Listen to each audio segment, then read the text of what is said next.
जो मुहम्मद के घराने का हया करता है, सच तो ये है कि वो अपना ही भला करता है।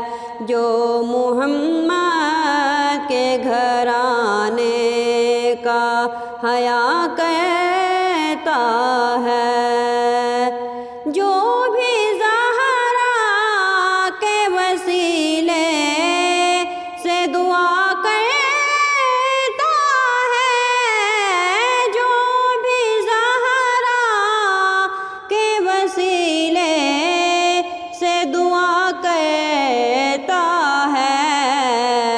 मेरा मालिक उसे हर चीज़ अता करता है।